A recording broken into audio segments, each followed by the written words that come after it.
तो fifth episode की शुरुआत होती है जिनका नाम है द लॉस्ट। तो हम देखते हैं कि जरार जो है वो बम बना रहा होता है और साथ ही अपनी वाइफ नफीसा से भी बात कर रहा था। यहाँ पर नफीसा उससे कह रही थी कि वो कितने दिनों के बाद आएगा। तो यहाँ पर जरार उसे कहता है कि सिर्फ कुछ ही दिनों की बात है और जैसे ही ये काम खत्म होता तो मैं तुरंत ही ईरान चले जाएंगे। और जरा नफीसा को ये भी बताता है कि उसके अब्बू भी मेरे साथ है और मेरे काम में हाथ बटा रहे हैं। तो जरार ने सारे बम बना लिए थे, अब सारी प्लानिंग भी कर ली थी इन्हें कहाँ कहाँ पर ब्लास्ट करने हैं। जिसके बाद जरार जो है कि वो अपने छोटे भाई सिक्कू से मिलता है और कहता है कि काम खत्म हो जाने के बाद मैं तुम्हें स्टेशन पर मिलूंगा और अगर 6 बजे तक मैं स्टेशन तक नहीं पहुंचा तो तुम मेरा रास्ता मत देखना और चले जाना। जिसके बाद जरार अपने बैग में बम भरकर यहाँ से निकल जाता है। भाई दूसरी तरफ हम देखते हैं कि गोल्डी ने लोगों की सिर्फ और सिर्फ पैसे ही की हेल्प की थी और पैसे भी पूरी तरह से नकली है। नकली नोटों के बारे में तब पता चलता है जब यह पैसे बैंक पहुंचते और तब ये पैसे दरअसल में हार्डवेयर शॉप से आए हुए थे। वही कबीर जो है कि वो एक कैफे वाले बंदे से मिलता है और इस कैफे पर बंदे पे से आए जो कि जरार ही के लड़के थे। कहता है अगर वो फिर से आएंगे तो मैं तुम्हें जरूर बताऊंगा। अब एक हार्डवेयर शॉप पर सीसीटीवी कैमरा नहीं था इसलिए वो सामने वाले रेस्टोरेंट में जाने लगते हैं जहाँ पर कि सीसीटीवी कैमरा लगे हुए हैं। अब जरार के लड़के फिर से उसी कॉफी शॉप में पहुंच जाते हैं जहाँ से थोड़ी देर पहले ही कबीर निकला है। वो यहाँ पर पहुंचकर 5 लोगों का खाना ऑर्डर करने को कहने लगते हैं और यह बात जब वो आदमी सुनता है तो वो तुरंत ही बाहर आ जाता है और तुरंत ही कबीर को कॉल लगाकर इसके बारे में बताता है। दूसरी तरफ सेट्टी जो है वो आदमी को देखती है जहाँ पर उसे शक हो रहा था। उसने कैप भी पहना हुआ था और ये कोई नहीं बल्कि जरार ही था। यहाँ पर कॉफी शॉप वाला बंदा कबीर के पास कॉल कर देता है। जैसे उसे ये बात मालूम चलती है तो कबीर फौरन ही अपनी कार को घुमाता है और उसी कॉफी शॉप में जाने लगता है। और यहाँ पर सेट्टी जो है वो जरार की तरफ बढ़ रही थी लेकिन उसने उसे कभी नहीं देखा था। जिसके बाद कबीर राणा के पास कॉल करके उसे बताता है कि वो 2 बंदे मिल गए हैं।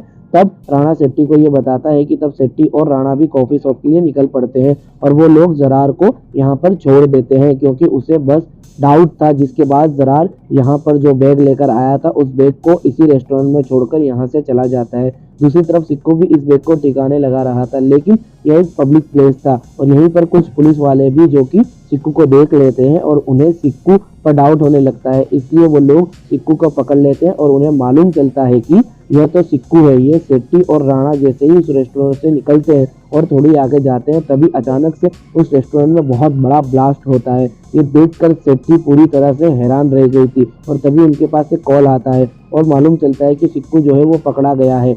तो वो लोग तुरंत ही सिक्कू के पास जाने लगते हैं और यहाँ पर कबीर जो है वो उन 2 बंदों के पास पहुंच गया था लेकिन बाहर ही शहीद खड़ा हुआ था। वो यहाँ पर कबीर के ऊपर गोली चला देता है लेकिन कबीर भी डिफेंड करता है और बदले में शहीद के ऊपर ही गोली चला देता है जिस वजह से वहीं पर वो मारा जाता है। अब वो दोनों बंदे यह देखकर यहाँ से भागने की कोशिश करते हैं। वो काफी दूर तक भागते हैं लेकिन कबीर उन्हें आगे पाकर पकड़ लेता है और अरेस्ट कर लेता है। यहाँ सेट्टी और राणा सिक्कू के पास पहुंचते हैं जिसे कुछ पुलिस वालों ने अरेस्ट कर रखा था और वो बैग भी यहीं पर रखा हुआ था लेकिन मौका देखते ही सिक्कू यहाँ से भाग निकलता है और पुलिस उसका पीछा करने लगती है। अब राणा उस बैग को उठाता है, उसे मालूम है कि इसमें बॉम्ब है इसलिए वो उससे समुद्र की तरफ ले जाता है और दूर फेंक देता है जिससे कि ब्लास्ट तो हो जाता है लेकिन इसमें कोई भी मारा नहीं जाता। वो आजू बाजू भी नहीं देख रहा था जिस वजह से कार एक्सीडेंट में उसकी मौत हो जाती है। दूसरी तरफ जरार ने सिक्कू को 6 बजे का टाइम दिया था। जरार ने सिक्कू से बोला था कि 6 बजे तक अगर वो ना पहुंचे तो यहाँ से वो निकल जाएगा जबकि सिक्कू ही स्टेशन पे नहीं पहुंचा। यहाँ जरार ने सिक्कू का काफी देर तक इंतजार किया लेकिन वो यहाँ पर नहीं पहुंचा। आखिर में उनाइजा जरार के पास आती है और वो उसे सिक्कू के बारे में बताती है कि सिक्कू अब नहीं रहा। ये सुनने के बाद जरार यहाँ पर बहुत रोता है। अब कबीर ने जिन दोनों बंदों का अरेस्ट किया था वो 2 की जरार के लड़के हैं। यहाँ पर कबीर को बताते हैं कि वो तो शहीद भाई के काम पर मांगने पर लिए आए थे गैराज में लेकिन उन्होंने तो किसी और काम में ही लगा दिया। वो उनका एड्रेस भी बता देते हैं जो कि दिल्ली में था। यहाँ पर वो शहीद की बाइक को उठा लेते हैं और उससे पूछताछ करने लगते हैं। वहीं यहाँ पर हम मोइन को देखते हैं जिसके पीछे एक बंदा आता है। वो बंदा कौन है हमें ये नहीं पता चलता क्योंकि उसका चेहरा नहीं बताया जाता था। आगे सीन शिफ्ट होता है कानपुर में। तो यहाँ पर अंसारी नाम के एक आदमी को देखा जाता है। जब ये न्यूज़ देखता है कि शूट आउट में टेररिस्ट सिक्कू को मारा गया है तो वो तुरंत ही पुलिस के पास कॉल करता है और वो उन्हें बताता है कि दरअसल में सिक्कू जो है वो उसका बेटा है। और फिर कहानी जो है वो 15 साल पीछे शिफ्ट हो जाती है जहाँ पर कि हम देखते हैं जरार सिक्कू और उसके चाचा नसीर को जो एक थिएटर में पिक्चर देखने के लिए आए थे लेकिन तभी अचानक से यहाँ पर दंगे होने लगते हैं। तभी उनके पिता मतलब कि अंसारी जो है वो थिएटर के बाहर जाते हैं एक बैन लेकर वह तुरंत ही उन्हें उसमें बिठाकर यहाँ से जाने लगते हैं कि पूरे शहर में बुरी तरह से दंगे हो रहे थे।